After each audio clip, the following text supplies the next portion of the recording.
Welcome to Obsession Engineering, and today I've got a nice easy project on because I'm going to be fitting a brand new Arrow exhaust system to this L7 GSXR 1000.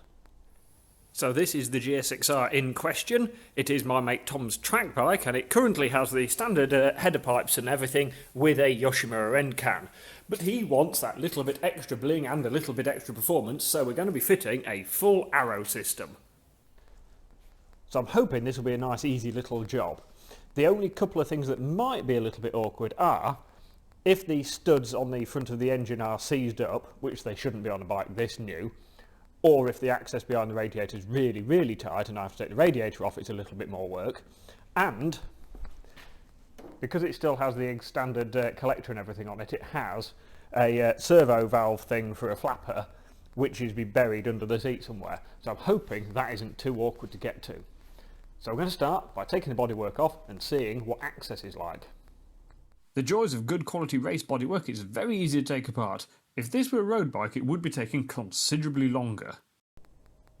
Right, I now have all the bodywork off the bike, and as I suspected, access into the headers to get the bolts out and bits is relatively tight behind the radiator, so it's going to be a lot easier if I take the radiator off, and that way I'm not going to damage the fins on the back of the radiator with any tools. So I'm going to drain the coolant out in a minute and take the radiator off. If we come down this end, we can see the cables for the flapper valve thing come up here, and they run all the way back up here, and a nice heavy lump sat right at the back of the subframe, so we'll take all that out as well. Now that will probably bring up a fault code, but once the system is fitted, it is going to go and get a Woolich reflash, so it'll get rid of some of the emissions issues that the bike may have as standard, and it can then be mapped properly so that it'll make maximum power for what's available. Round to the other side of the bike, and the easiest way to drain the coolant out of it is going to be to disconnect this coolant hose at the bottom here where it goes into the water pump, pull that off and let everything drain into a bucket. Right, so this bit should be fairly straightforward. Undo my hose clamp and pull the hose off the pipe. Pull the hose off the pipe, pull the hose off the pump, pull the pipe off the pump. Doesn't really matter. So that's nice and slack now. Push that out the way. Now, as is quite common, the hose is quite tight on the pump, on the sort of spigot, so I tend to get a pair of pipe grips and just quite lightly give it a little twist. Not too tight so it doesn't mark the rubber up, but it just sort of breaks the seal.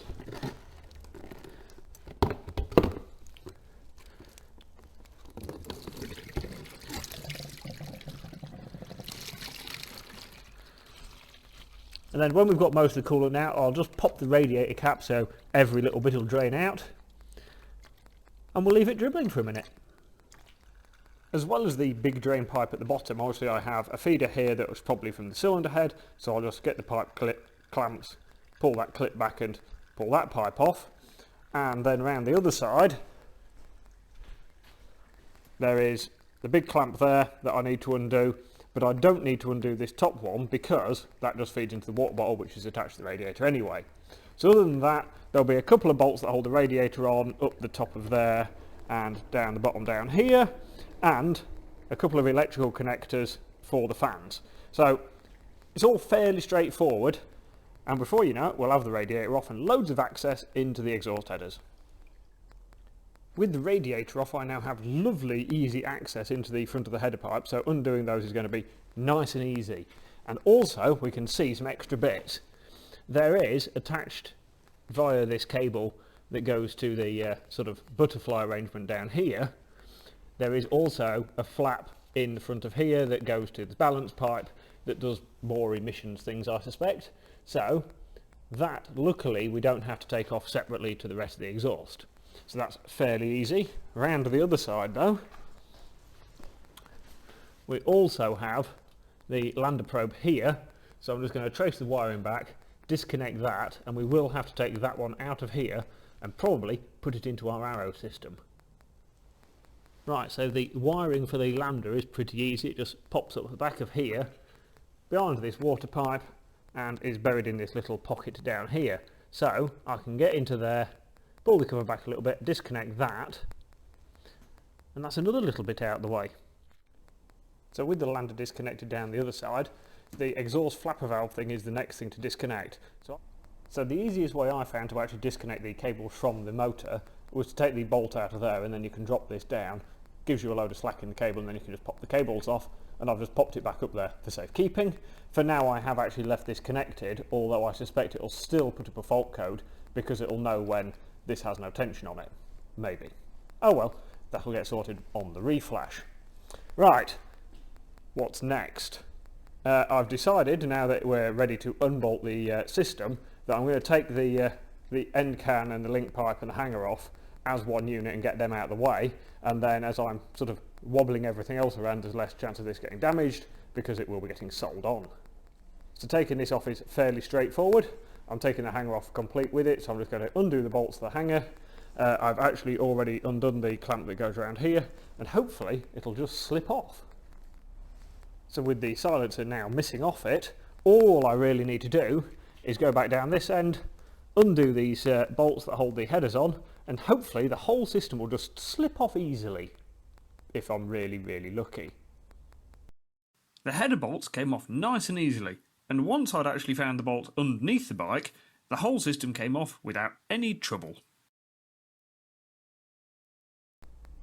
So I thought I'd crack open the weighing scales, and get this, the Arrow system, including the box, is 8 kilograms.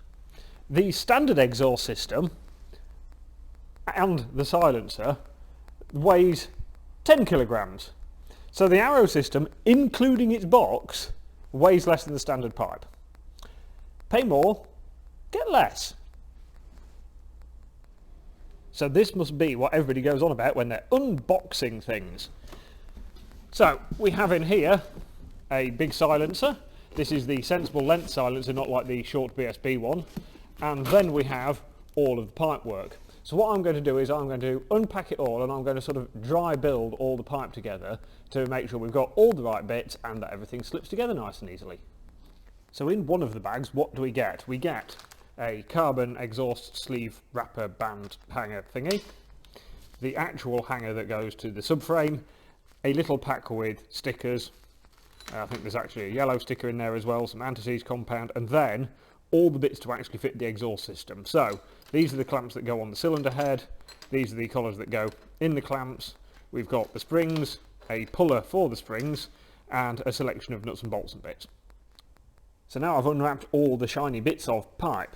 So these are the headers, and each one has a serial number on it. So this one is number 4, so I know it goes into cylinder number 4. Then we have the sort of little collectors that are also labelled, so I know which one is 1 and 2 and which one is 3 and 4. And the main link pipe that sticks out eventually to the silencer. Now, here's the thing for you.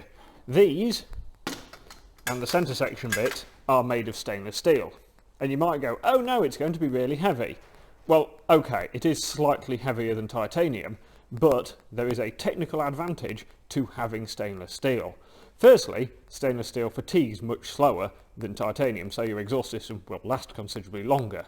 And the other thing is, stainless steel will hold heat better than titanium, and you actually want your exhaust pipes to stay hot, because then the gas actually flows faster when it's hotter, so therefore it goes faster and you get rid of it quicker, and you actually make more horsepower. So a stainless exhaust system will actually make more power than titanium. There you go, lesson 1 in Dave's thermodynamics. Right, so let's bolt all these bits together and see what it looks like. Right, so that's the exhaust system sort of put together loose, and I do mean loose, so nothing's quite at the right length, but there you go, you get the basic idea. It sort of weaves around the sump down there, those bits fit into the engine, and the noise comes out of that end. Suppose we ought to really fit it to the bike. This bit is going to fit into the cylinder head, into the port, and then this bit is going to bolt to it and hold it all in place. So they go together like that, and then if we look up here, they're going to drop into the port. This is considerably easier with 2 hands, like that, bolt in with the original bolts, and then the little holes up here are for the springs that hold everything together. With the collars fitted to the cylinder head, it's time to fit the pipes. So I pair up 1 and 2 and 3 and 4 because they're easier to put together when they're off. Then I slide them as a pair into the cylinder head and pull the springs on that hold them in place. If needed, you can give them a very gentle tap with a soft mallet, but not too hard. Then it's just a case of sliding the collectors and then the link pipe onto the headers. We're beginning to look pretty good.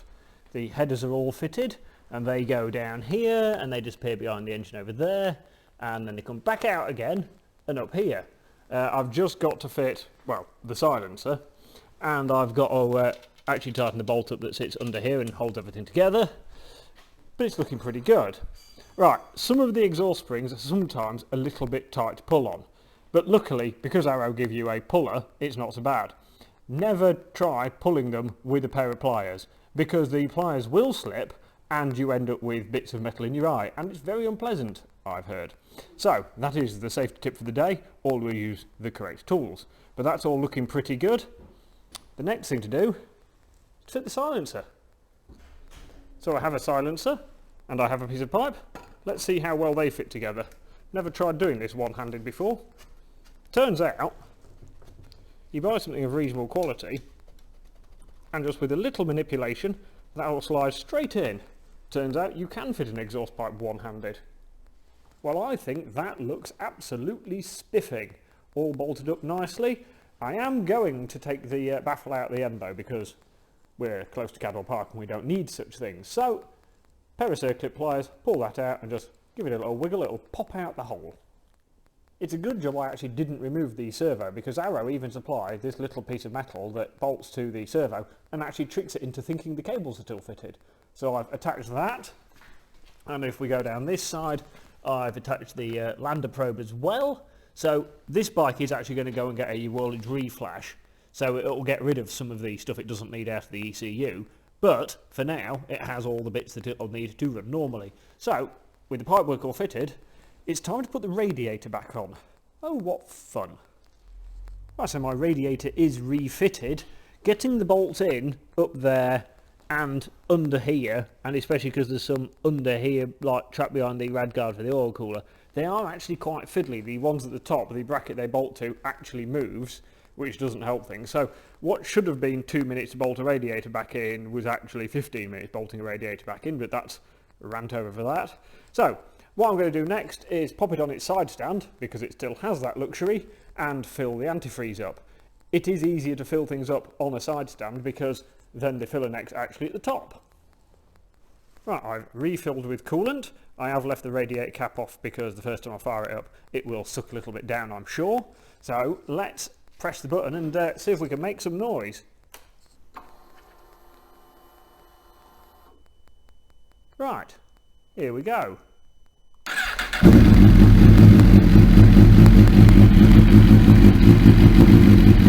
Well, we've definitely got some noise.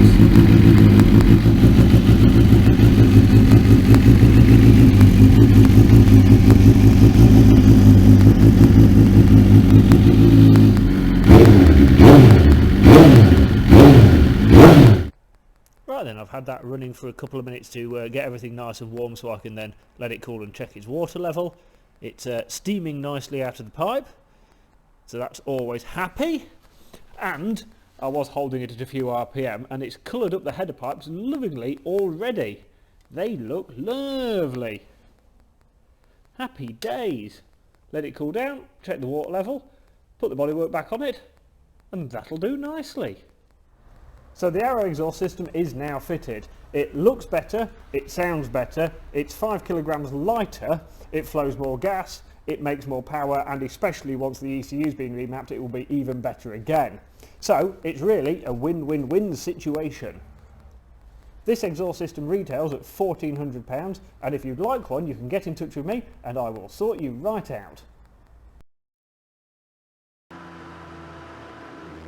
So after getting some stickers put on, the next stop was to see Paul at Black and White Bikes, who was mapping the bike with a Woolich reflash.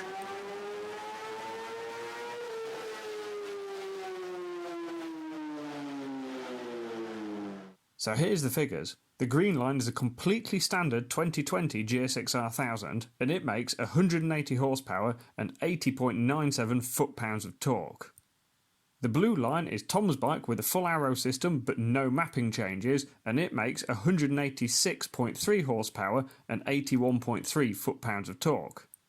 The red line, which is considerably better everywhere, is with the arrow system and the Woolich reflash and it now makes 190.4 brake horsepower and 84.7 foot-pounds of torque, which is just marvellous.